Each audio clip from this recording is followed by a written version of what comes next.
Hello students, मेरा नाम है रंजन कुमार और आप सभी का एक बार फिर से न्यूज़ सक्सेस मंत्र चैनल में स्वागत करता हूं। डियर स्टूडेंट्स, जैसे कि आप जान रहे हैं कि वॉइस चल रहा है और वॉइस का एक एक वीडियो जो है, एक एक टेंस का वीडियो जो है हम अपलोड कर रहे हैं। ठीक है, उम्मीद करते हैं आप लोग इस वीडियो को देखते होंगे और अच्छे से पढ़ते होंगे, समझते होंगे सभी को। ठीक है, तो आज उन्हीं में से मैं पास्ट इंडेफिनिट टेंस का एक वॉइस लेके आया हूँ। इसका पैसिव वॉइस कैसे बनाते हैं पास्ट इंडेफिनिट टेंस का, इस बात को, इसके जो क्या क्या नियम हैं, इसके रूल्स क्या हैं, इन सारी चीज़ों को हम लोग यहाँ पे पढ़ने का प्रयास करेंगे, देखेंगे क्या है कैसे, इन सारी चीज़ों को हम लोग देखेंगे। जैसे आप देख रहे हैं, चुटकी बजाते सॉल्व करें वॉइस, यानी एकदम आसान तरीके से हम बताने का आपको प्रयास करेंगे। 100% मैं गारंटी लेता हूँ आपको समझ में आएगा। ठीक है, देख रहे हैं past indefinite tense by Ranjan sir. और आपको एक चीज़ बता दें, हैशटैग घर रहो और पढ़ते रहो, यानी बाहर कहीं जाने की निकलने की ज़रूरत नहीं है। ठीक है, तो आप घर में रहो और अच्छे ढंग से अपनी तैयारी को प्रिपेयर करते रहो, ताकि एग्ज़ाम तो होना ही है, एग्ज़ाम तो होगा ही, 100% है। ठीक है, तो आप घर पे ही अपनी तैयारी करें, सारी चीज़ों को देखें। चलिए, तो हम लोग शुरू करते हैं आज की क्लास से एक मोटिवेशनल लाइन के साथ। आज का जो मोटिवेशनल लाइन है बहुत ही कमाल का है, आप ज़रूर देखेंगे उसको कि आज का जो मोटिवेशनल है वो क्या है। जैसे देख रहे हैं, मोटिवेशन ऑफ द डे, यानी आज का मोटिवेशन क्या है। बोला है कि बिना काम के नाम कैसा, बिना मेहनत का मुकाम कैसा, और जब तक ना मिले ज़िंदगी तो राह में आराम कैसा। सही बात बोला है, एकदम मोटिवेशन जो आज का है ना, बहुत मज़ेदार है। कह रहा है कि बिना काम के नाम कैसा, यानी जब तक आप कोई काम नहीं कीजिएगा, अच्छे काम नहीं कीजिएगा, तो आपका नाम नहीं होने वाला है। और एक और बात जान लीजिए, किसी मुकाम को आप बना रखे अपने लाइफ में, अपना कोई एम बना रखा है, तो उसके लिए आपको मेहनत करना ही होगा। ठीक है, और मेहनत करते रहिए, लगे रहिए, और जब तक मंजिल ना मिले तब तक आराम भी नहीं करना है। यानी कि एकदम मेहनत करके अपनी मुकाम को पा लेना है। ठीक है, और जब तक मंजिल ना मिले, जिस एम को, जिस टारगेट को, जो भी लक्ष्य आपने बना रखा है अपने अंदर, उस लक्ष्य को प्राप्त कीजिए। ठीक है, और जब तक वो लक्ष्य आपको नहीं मिल जाता है तो फिर आराम करने की कोई ज़रूरत नहीं है, यानी आराम नहीं करना है, अपने टारगेट को पूरा करके ही आराम करना है। तो बहुत अच्छा मोटिवेशन है, बहुत अच्छा लाइन है। इसको, इस लाइन को अपने जेहन में उतारने का प्रयास कीजिए, देखिए क्या है कैसे है। ठीक है, चलिए हम लोग आगे बढ़ते हैं।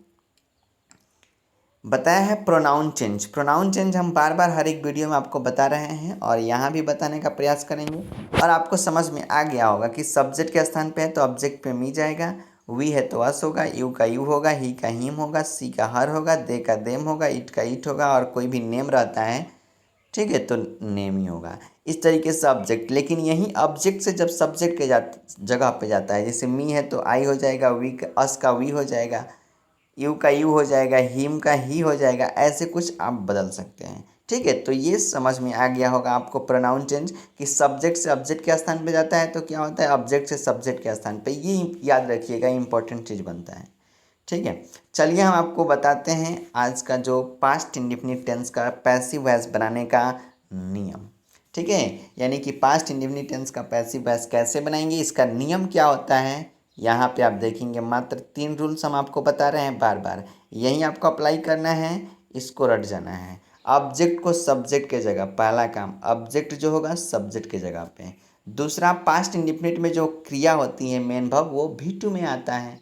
क्रिया का दूसरा रूप है, तो हमेशा भी टू में अगर कोई भी सेंटेंस आपको दिखाई देता है तो पैसिव बनाते समय आप वॉज और वर का प्रयोग करेंगे, उसके बाद क्रिया का भी थ्री दे देंगे। बस यही भी टू है तो वॉज और वर और प्लस भी थ्री दे देंगे, फिर बाई लगाकर सब्जेक्ट को उतार देंगे। कोई दिक्कत है क्या, बाई लगाकर सब्जेक्ट को उतार देंगे। यही 3 रूल्स बिल्कुल इम्पॉर्टेंट, बहुत बढ़िया है, एकदम आसानी से आप 1-2 बार पढ़िएगा, रूल आपको याद हो जाएगा। और आपको बार बार हम बता रहे हैं कि आप जो है इसको नोट करो अपने डायरी में, आपकी जो भी नोटबुक है वहाँ पे नोट करो, और इस रूल को देखकर फिर पास्ट इंडेफिनिट टेंस का कुछ क्वेश्चंस लेके आओ। कोई भी ग्रामर का बुक उठाओ, उसमें दिया होगा इससे पास्ट इंडेफिनिट टेंस का पैसिव वॉइस का कुछ क्वेश्चंस होंगे, उस क्वेश्चंस को आप प्रैक्टिस करें, सीखें वहाँ पे क्या है कैसे हैं। एक बार नहीं समझ में आ रहा है, इस वीडियो को फिर दोबारा से देखेंगे, आपको समझ में आएगा ही आएगा 100%। ठीक है, चलिए आगे हम लोग बढ़ते हैं। यहाँ पे देखिए past indefinite tense active voice में इसका स्ट्रक्चर ऐसे होता है, पैसिव वॉइस का स्ट्रक्चर ऐसे होता है। ठीक है, पास्ट इंडेफिनिट टेंस का। तो ये आपका सब्जेक्ट हो गया, ये आपका ऑब्जेक्ट हो गया, ये आपका V2 देख रहे हैं। पहला रूल इसके पीछे पढ़े थे हम लोग कि ऑब्जेक्ट को सब्जेक्ट के स्थान पे, देखिए ऑब्जेक्ट यहाँ सब्जेक्ट के स्थान पे आ गया। V2 को वाज अ वर्ब के बाद V3, तो V2 है तो वाज अ वर्ब के बाद V3 कर दिया गया है। तीसरा रूल कहता है कि बाई लगा दीजिए फिर सब्जेक्ट को उतार दीजिए, देखिए हो गया। यही तो सीखना है, इसमें कुछ करना है क्या? नहीं करना है बाबा। तो आपको यही सीखना है, ये सीख गए तो फिर कोई दिक्कत नहीं है। एकदम इजी वे में हम आपको बताए हैं, उसको आप याद रखिएगा। चलिए लेट्स सी सम एग्जांपल्स। कुछ एग्जांपल्स हम लोग देखते हैं। यहाँ पे example, the peon open the gate. ये सवाल बिहार बोर्ड इंटरमीडिएट साइंस में पूछा हुआ सवाल है। ठीक है, तो आप इसको देखेंगे कैसे है, कहाँ से है। The peon open the gate, एक एक चीज़ को समझ लीजिए। द प्यून मतलब सब्जेक्ट, द गेट यानी ऑब्जेक्ट, और ओपन मतलब V2। ओ, सब्जेक्ट मिला, V2 मिला और ऑब्जेक्ट मिला, इसका मतलब ये तो पास्ट इंडेफिनिट टेंस है। सेंटेंस को पहचानिए, पहले सबसे ज़रूरी है सेंटेंस को पहचानना। तो आप देखेंगे सब्जेक्ट V2 ऑब्जेक्ट मतलब पास्ट इंडेफिनिट टेंस। अब आपको रूल आपको याद हो गया होगा। ओ, पास्ट इंडेफिनिट टेंस है तो रूल कहता है कि ऑब्जेक्ट को सब्जेक्ट के स्थान पे, द गेट सब्जेक्ट के स्थान पे चला गया। उसके बाद जो V2 होता है ना, तो उसमें बताया है कि वॉज और वर के बाद V3 लिखिएगा। तो देखिए ओपेंड है तो ओपेंड है V2, तो वॉज के बाद यहाँ पे V3 लिखा गया है। यहाँ पे वॉज अवर होना चाहिए तो हमने वॉज क्यों लिखा? इसका मतलब है द गेट जो है सब्जेक्ट जो है सिंगुलर है तो वॉज होगा। द गेट वॉज ओपनड, उसके बाद है बाई लगाइएगा, तो बाई भी लगा दिए। उसके बाद सब्जेक्ट को उतार दीजिए, द प्यून सब्जेक्ट उतार दीजिए। इसमें कोई किसी तरह का झंझट है? अब इससे आसान क्या हो सकता है? कुछ नहीं। इसको जो है आप देखेंगे बड़ी अच्छी तरीके से और बिल्कुल समझ में आएगा। और प्रैक्टिस कीजिए, सवाल यहाँ से यहाँ पे समझ गए और फिर दूसरा सवाल आप ढूंढिए, ढूंढ के आप बनाने का प्रयास कीजिए, बिल्कुल 100% आपको समझ में आएगा। ठीक है, चलिए हम लोग दूसरा एग्जाम्पल्स देखते हैं। ये भी सवाल पूछा हुआ सवाल है। ठीक है, mother told me a story. यहाँ पे एक चीज़ बनता है, यहाँ पे मी है ना और ए स्टोरी, ये दोनों जो है ऑब्जेक्ट का काम करेगा। तो अब आपके ऊपर डिपेंड है कि आप किसको ऑब्जेक्ट लेते हो। ठीक है, ठीक है, कौन सा को लेते हो, तब उसको किसके हिसाब से बनाते हो। या तो मी रख सकते हो या तो ए रख सकते हो, कोई भी एक रख सकते हो। तो हमने यहाँ पे मी रखा है। ठीक है, मी रखा है तो यहाँ पे मी को ऑब्जेक्ट माना है, पहला ऑब्जेक्ट। ये स्टोरी दूसरा ऑब्जेक्ट, ये सब्जेक्ट हो गया और ये V2 हो गया। यानी कि बिल्कुल सब्जेक्ट V2 ऑब्जेक्ट पहला हो गया, ये दूसरा ऑब्जेक्ट हो गया।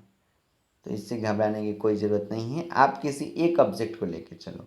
तो हमने क्या रखा है, हमने पहले ऑब्जेक्ट को लिया है, पहले ऑब्जेक्ट यानी मी को रखा है। ये सब्जेक्ट है और ये आपका V2 है। तो ऑब्जेक्ट को सब्जेक्ट के स्थान पे ऐसा बोला है, तो मी जो है सब्जेक्ट के स्थान पे जाएगा तो क्या होगा? आई होगा, क्योंकि प्रोनाउन चेंज हम आपको बता दिए हैं कि मी ऑब्जेक्ट के स्थान पे होता है, जब सब्जेक्ट के स्थान पे जाता है तो आई होता है, कोई दिक्कत नहीं। उसके बाद टोल्ड मतलब V2, V2 है तो वॉज अवर के बाद V3 होना चाहिए।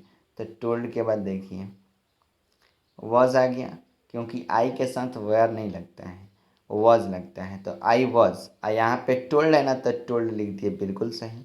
अब यहाँ पे दूसरा वाला जो ऑब्जेक्ट है ना उसको यहाँ लिख दीजिएगा, तो ए स्टोरी भी लिख दिए, I was told a story. उसके बाद है बाई और उसके बाद मदर को हम लोग सब्जेक्ट को ऑब्जेक्ट के स्थान में भेज देंगे, तो यहाँ पे आ गया। यानी बाई लगा के सब्जेक्ट को उतार देना है, तो मदर है, मदर को बाई लगा के सब्जेक्ट को उतार देना है। कोई दिक्कत है? ये भी आपको समझ में आ गया होगा। तो इससे आसान अब कुछ नहीं हो सकता है। यहाँ पे आप सीखेंगे, देखेंगे, एक एक चीज़ समझ में आएगा। एक बार नहीं समझ में आ रहा है, वीडियो को 2 बार 3 बार देखेंगे तो सारी चीज़ें क्लियर हो जाएंगी, आपका पूरा कंसेप्ट। ठीक है, ये रटने वाला कोई चीज़ नहीं होता है, इंग्लिश रटिएगा मत। ठीक है, केवल कंसेप्ट अपने माइंड में फिट रखिए, स्ट्रक्चर समझिए, सारा चीज़ समझ में आ जाएगा। चलिए हम लोग अगला एग्जाम्पल्स देखते हैं। एग्जाम्पल्स आपका ये है, डिड ही अब्यूज यू। अब डिड आ गया ना, इसका मतलब समझिए कि डिड मतलब पास्ट इंडिफिनिट टेंस। किसी भी सेंटेंस में डिड आता है तो वो पास्ट इंडिफिनिट टेंस है, ठीक है ना। चलिए अब देखिए, डिड ही एब्यूज यू, तो डिड आएगा तो V1 तो चाहिए। चलिए ठीक है, कोई दिक्कत नहीं है। यहाँ पे ही हमारा सब्जेक्ट हो गया, यू हमारा ऑब्जेक्ट हो गया, और जो डिड एब्यूज है तो ये आपका क्या हो जाएगा, ये V1 है एक्चुअली, लेकिन आप इसको डिड आया है तो V2 समझिए, नहीं कि पास्ट इंडिफिनिट टेंस का स्ट्रक्चर समझिए। चलिए अब हम इसको बनाने का प्रयास करेंगे। तो ऑब्जेक्ट जो है सब्जेक्ट के स्थान पे, सब्जेक्ट के स्थान पे आ गया, ठीक है। अब देखिए उसके बाद एब्यूज है, तो एब्यूज के बदले हमें क्या करना है, वाज के बाद V3, कोई दिक्कत नहीं, वाज वेयर के बाद V3, तो यहाँ पे वेयर के बाद एब्यूज आया है, क्योंकि यू जो सब्जेक्ट है ना, तो सब्जेक्ट के अकॉर्डिंग हमको वर्ब चाहिए, तो यू के साथ वॉज थोड़ी आता है, वर आता है, तो यू वर, यहाँ पे वेयर यू हो गया, ठीक है। चलिए एब्यूज हो गया। अब देखिए बाई लगा देंगे, फिर ऑब्जेक्ट लास्ट 3 नंबर रूल बोलता है कि बाई लगाकर सब्जेक्ट को उतार दे, तो हमने बाई लगा दिया है, और ही है ना, ही सब्जेक्ट के स्थान पे है, यहाँ पे आ रहा है तो ऑब्जेक्ट के स्थान पे जा रहा है, तो ही का ऑब्जेक्टिव केस क्या होता है, हिम होता है, तो हमने हिम भी उतार लिया, ठीक है। और हमेशा याद रखिए कि एक्टिव वॉइस अगर इंट्रोगेटिव सेंटेंस में है तो इसका पैसिव वॉइस भी इंट्रोगेटिव सेंटेंस में ही बनेगा। तो यहाँ पे वेयर यू एब्यूज्ड बाई हिम, ये भी इंट्रोगेटिव सेंटेंस है, तो इस तरीके से आप बना सकते हैं, कोई दिक्कत नहीं होने वाला है, ठीक है। तो उम्मीद करते हैं आपको ये सारी चीज़ें समझ में आ गई होंगी।